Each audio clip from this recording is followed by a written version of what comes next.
Right, you've got a bigger blast radius though, so if you kind of miss by a couple of feet, it's not going to matter because the guy's going to be vaporized anyway. And with 7 kills and 4,000 CP, you know, it's going to take a little while to build up to it, but you know, hopefully you'll be able to practice a little bit and really kick some ass.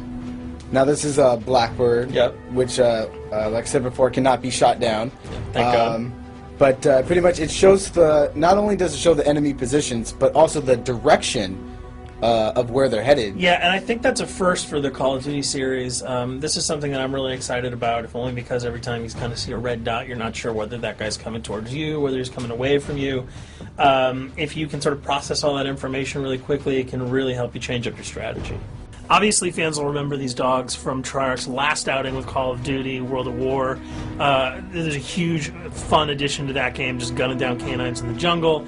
Looks like you'll be able to do it again this time, only that you get to call on the pack to kill your opponents. I got no problems blowing away a rabid attack dog. Well, even if it makes the sound, like a whimpering sound, even if it makes a little feel whimpering anything sound. when you shoot If that? it was like attack puppies or attack corgis, I probably couldn't shoot them because those are too adorable.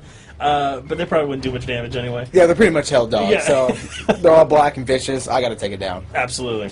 This time the chopper is completely pilotable. You'll be able to jump in, fly around, machine gun dudes on the ground. If you've seen any of the single-player demo, you'll have a sense of what it's like to jump in the chopper, at least in the single-player mode, and blow up some bridges, stuff like that. Unfortunately, the buildings in multiplayer are not destructible, so your missiles will just be tearing up people, not places, but it'll still be a lot of fun to get in there and blow some stuff up. And here we're just kind of going through the custom loadouts. This is, you know, pretty standard stuff for Call of Duty.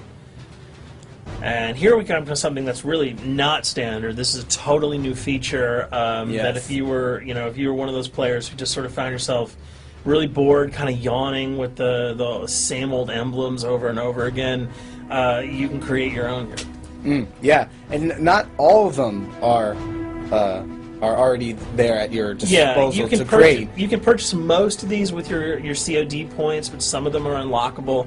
So as you go throughout the game, you sort of get achievements or sort of mini challenges. You're going to unlock these. As you come up in levels, you're going to unlock more, and eventually you can unlock over 300, about 304 that are on this menu. And you'll see they're pretty simple. They're numbers, quick lightning bolts, people, figures. You see swords, crests, shields. All of these you can manipulate, you can edit, you can change the color, and we're going to see that in just a bit.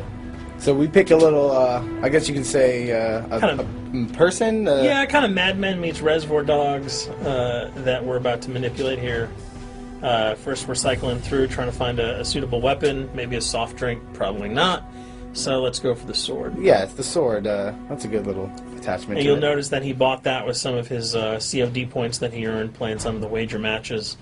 All obvious jokes aside about the positioning of the sword here, you can see that he can position it in the guy's hand. You can select up to 12 layers here. That's a lot. That's a lot to create. Imagine what you can do. And you don't see it here, but you can zoom in, you can zoom out. So if you wanted to sort of just have the head and the hand here, you could pull that guy to the bottom of the frame and zoom him in. You can change the backgrounds, change the color. You'll see here that he can even just kind of go to an outline mode of this guy with no detail. So there's tons and tons of customizable stuff. And you'll see it appears in your little player card at the bottom. And most importantly, it actually is something you can put on your guns and your weapons. Correct. That's only available when you level up at a certain level, that you'll have that option to tag it on your weapon. Absolutely. And you might not see it as you're playing through the game, because obviously, by the time you see your opponent's gun, you're not going to see the emblem. You're going to see you're not going to stop by and be like, hey, you know what? That's a nice little picture you got as there. the bullets hit your face. But it's going to be something really cool for people who want to kind of be directors in theater mode, who can get close-ups on the weapons and the guns. And you'll just kind of know that you have it all the time, that weapon is your weapon. Well, there you have it. A few little things for you to know. We're also going to be checking out some of the other maps and wager modes, so check those videos out at g4tv.com.